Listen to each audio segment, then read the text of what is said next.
Hello and greeting, loyal viewers. Thank you for joining me on such a lovely day. If you can't tell by the accent, the nice shirt, the tie, the show playing behind me, we're talking about the most popular series to have ever graced my channel. We're talking today about Black Butler. And for those of you who can't stand me doing an accent for an entire video, I'm sorry, but this is where your viewing experience ends. For those of you who do stick around, thank you. Let us begin.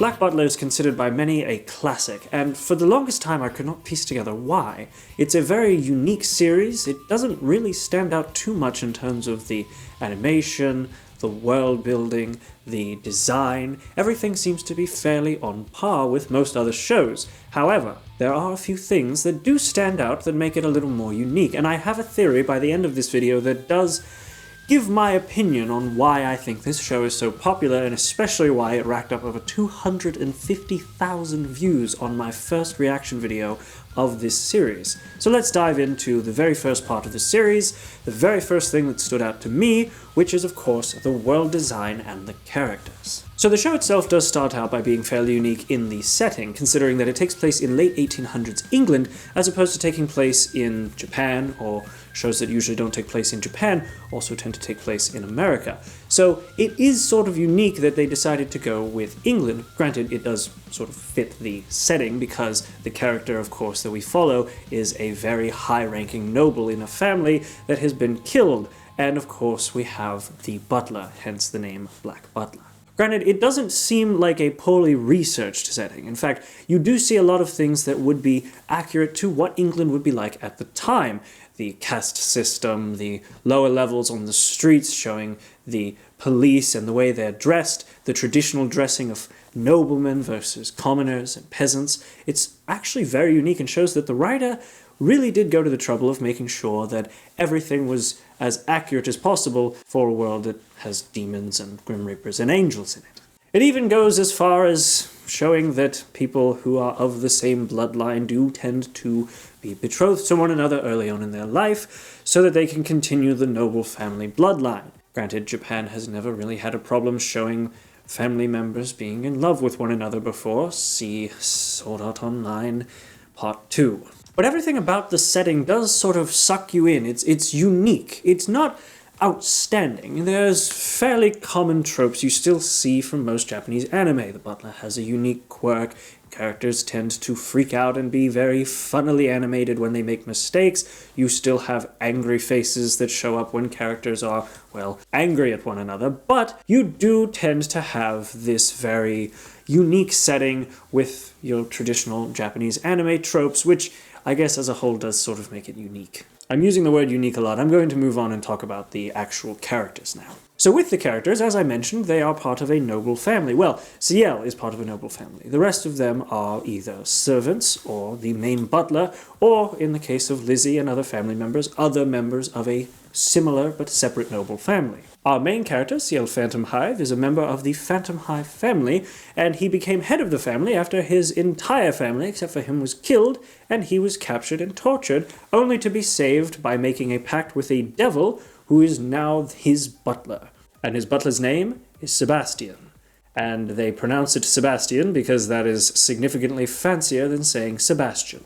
Ciel, of course, is picking up the family business of dealing with things like the occult and murders and mystery, and it's a quite interesting take on how to make the show very interesting and very action-packed. Because, of course, being part of a family business where you deal with violence and danger and the occult and the supernatural on a regular basis does lead to quite a set of very fun adventures. By his side, no matter what, as I mentioned earlier, is his demon butler, Sebastian, and he is, in the anime at least, a perfect example of a butler. Because if he wasn't, then what kind of a butler would he be? He shows perfect composure in every situation. He keeps the rest of the staff in check. He is able to pull off incredible feats that you would not see from any human, and even in the most extreme scenarios is able to come out unscathed, for the most part, with, of course, Ciel being saved and safe and sound.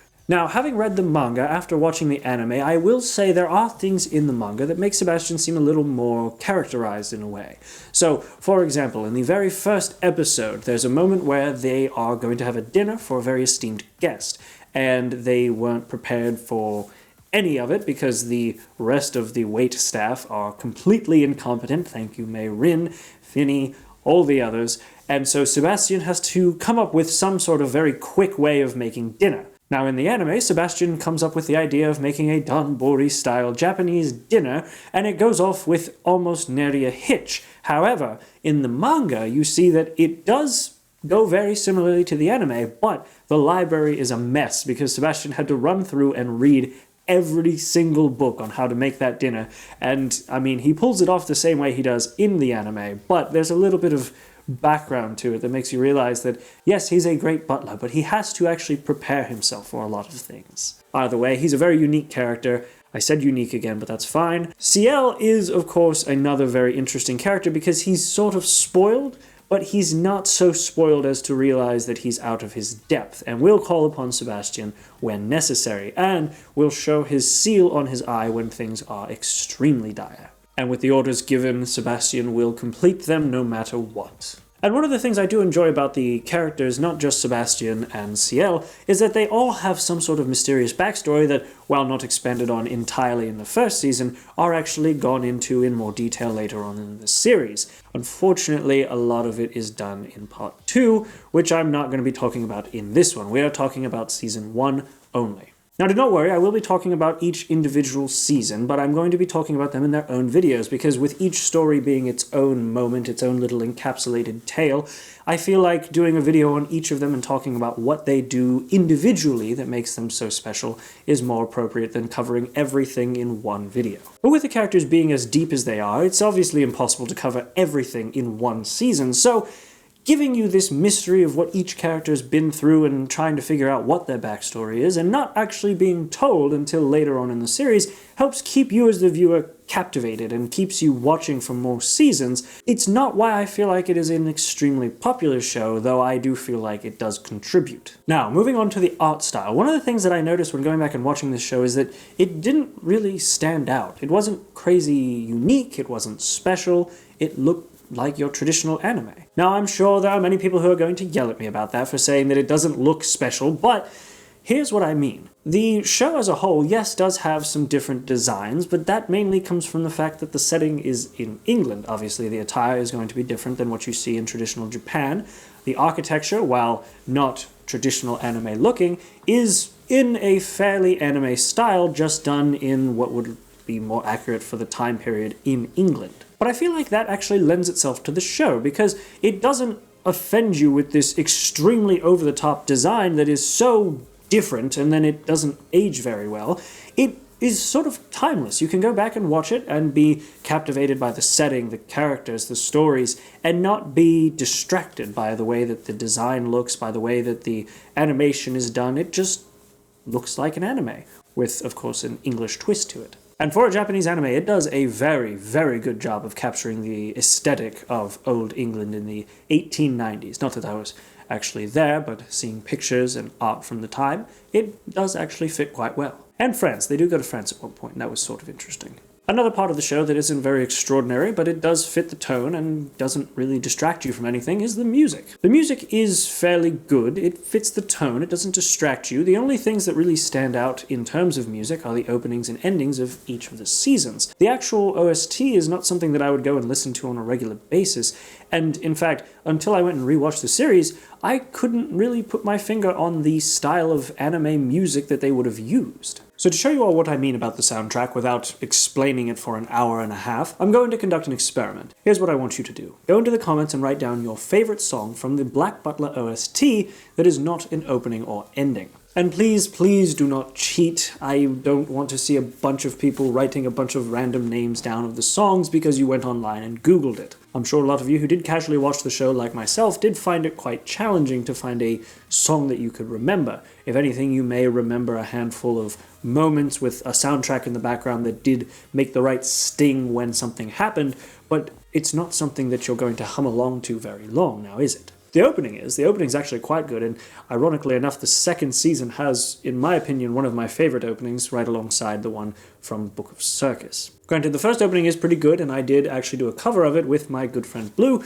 You can check that out right up there. In fact, that's the song that I used to avoid Content ID at the opening of this very review. But with the music not being so incredible, or with the animation being sort of standard, I feel like it's not memorable, but it does its job very well, and by not being memorable or in the way, it gets out of the way to allow the story, which I'm going to talk about now, to sort of shine. So the story is very unique, which is a word that I've noticed myself using more and more with this review, and I don't know why. But it's very unique, and it's helped along by the fact that it walks a very fine line between the supernatural and the natural, the sort of grounded in reality normal. It doesn't go so far to one side as to be this incredible galactic space battle style of animation like you see with Gurren Lagann, but it also doesn't go so down to earth and balanced that it just becomes a very traditional slice of life. The twists, the turns, the stories are all very special and very captivating, and it's not afraid to sort of mix genres. For example, it does a beautiful job of mixing things like class politics, horror, comedy,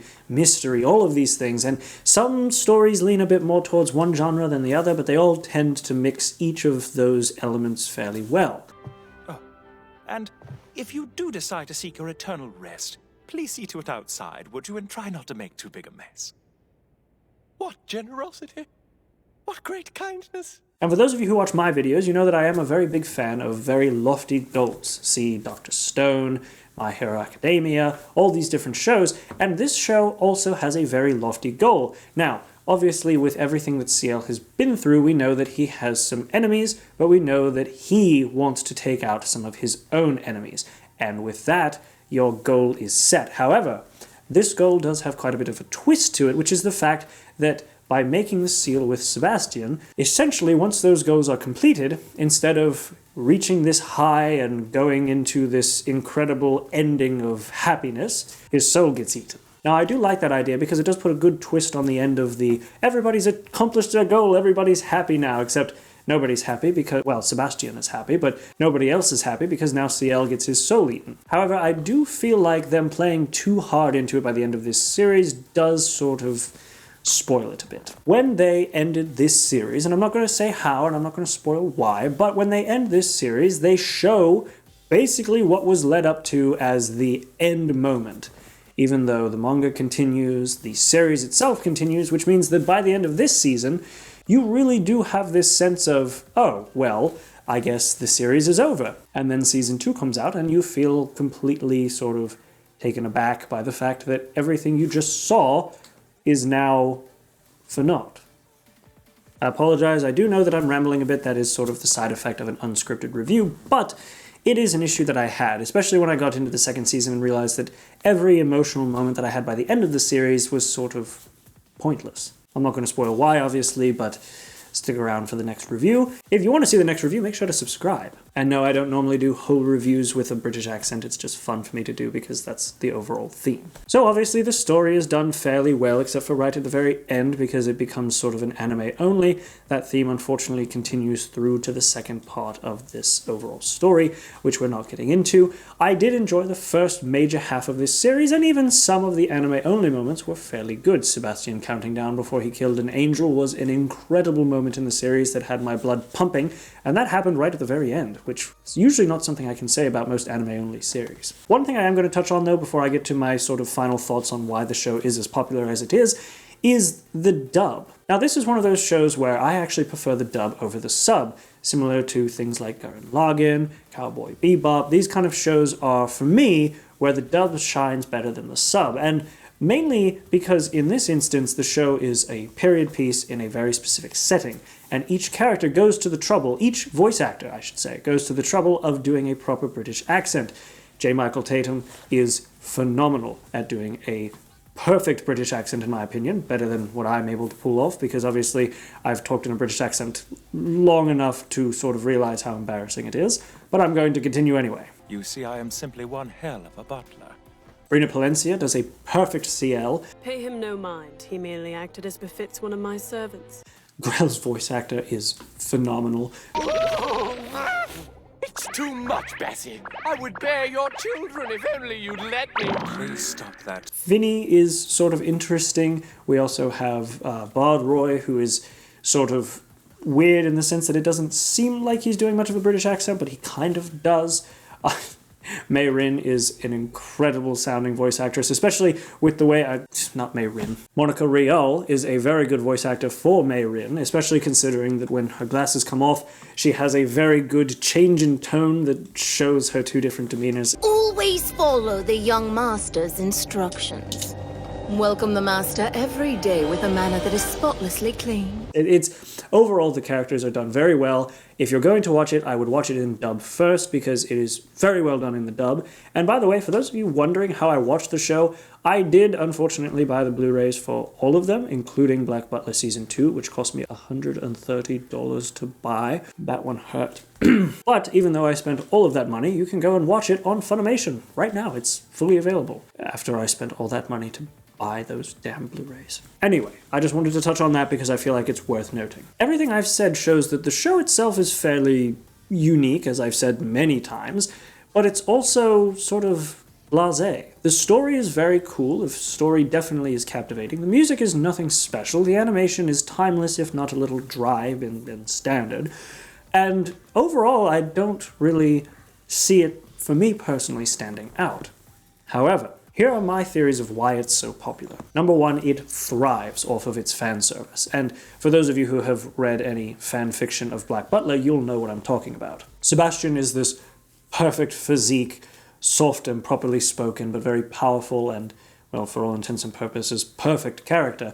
And that is sort of a fantasy character for a lot of people. Number two, it sort of plays into the fantasies of a lot of its fans. And not to make assumptions, but I do have statistics to back up the fact that, at least with the videos that I've put out of this show, it has a very, very large female fan base. And I'm not saying that the female fan base is a bad thing. In fact, it's probably one of the main reasons why my channel is almost a 50-50 split between male and female viewers. But the perfect man sort of scenario plays in very well to some female fantasies. The younger boy being protected by an older man sort of plays into its own set of fantasies, I'm sure. And so for that, it's just kind of playing into those fantasies to gain popularity. Number three, though, is actually fairly wholesome, which is the fact that it is just a genuinely intriguing story and a very, very well done cast of characters who have unique motivations, stories, backstories. Their designs are unique, again, if not a little dry and traditional anime. Granted, they do each have their own moments of total badassery that unfortunately only comes around here and there and not much in the first season. So if you're looking to see Bard Roy kick ass or Mei Rin be a total badass, you're not really going to see it played out too much until, I would probably say, Book of Circus. And if you want to see Lizzie be a badass, for those three of you who are asking, you are going to have to wait all the way out until Book of Atlantic. I do have one other reason, which I was going to leave out, but screw it, I'm going to put it in anyway. You have the first season. You watch it, it's good, it captivates you, and for those of you who it fulfills your fantasies, good for you. But then you go and get captivated by season 1, then you go and watch season 2. Then you probably go back and watch season 1 again and become infatuated with how good it is, considering that you just watched a basic dumpster fire run through season 2, and then you go back and watch season 1 and realize what a gleaming example it is. I can't really think of another show that has that kind of dynamic between its first season and its second season. I immediately thought of Psycho-Pass, but the problem is Psycho-Pass 2 is actually a fairly good story, but it's being compared to the masterpiece that was season 1. Now, while I won't go and call the first season of Black Butler a masterpiece, I will say that it is a gleaming example of a new and creative IP, and it is even more gleaming and shining and beautiful and damn near perfect when you go and watch season 2. Granted, they do come back to formula a little bit with the later seasons, and in my opinion, nail it right on the head with shows like Book of Circus. Maybe I should do Book of Circus next. Let me know in the comments. Should I do Book of Circus next, or do you want me to do the series in chronological order? I'd be more than happy to do either. Again, saying either shows how bad my British accent is. I should have said either. That is more proper. Either way, I do recommend watching this show. It is absolutely worth a watch. Who knows? Most of you have probably already seen it. It's a classic for a reason, same reason why things like Spice and Wolf and Steins Gate are considered classics. They just stand out among the pack as something that you wouldn't expect to see, and when you do see it fulfilled as properly and as well as it is, you just come back for more. And that's exactly why I feel like I'm going to do, well, 5 parts to this series, because there's 5 good arcs. Well, 4 good arcs in Season 2. But either way, I hope you enjoyed this video. Please let me know in the comments what you think. Were you completely turned off by my accent? How many British people did I offend out there? Please raise your hands. Actually, don't raise your hands, just leave a comment letting me know how bad my British accent is, please. Either way, I do hope you enjoyed this video. Please leave a comment down below letting me know what you think. Did I piss people off? Do you think I'm completely off base? Obviously, this is an unscripted review, so I do hope that you forgive anything that I may have left out. I do want to go into more details with each of the characters, but I think I'm going to save that for when each of them have their very special moments, which unfortunately doesn't happen until further down in the season. But let me know what you thought in the comments, and apart from that, guys, thanks for watching. I will see you all in the next video. I gotta edit a ton of this because this took way longer to record than I thought it did. But either way, I'll see you in the next video. Make sure to be there and have a good one. Oh lord, he's doing another horrid British accent, I hear you say in distress, but you are correct. But this time it's in order to sell t-shirts. I do not make a lot of money on YouTube, as you can probably guess, and this is one of the few ways that you can actively support me. I do hope that you check out the link in the description. I put a lot of effort into these, and I really do hope that you purchase them and enjoy them to the fullest extent. If you don't go down there, that's fine as well, but I do hope that you enjoyed the video. I hope the morning, afternoon, or evening finds you well, and apart from that, I will see you in the next video. Farewell for now.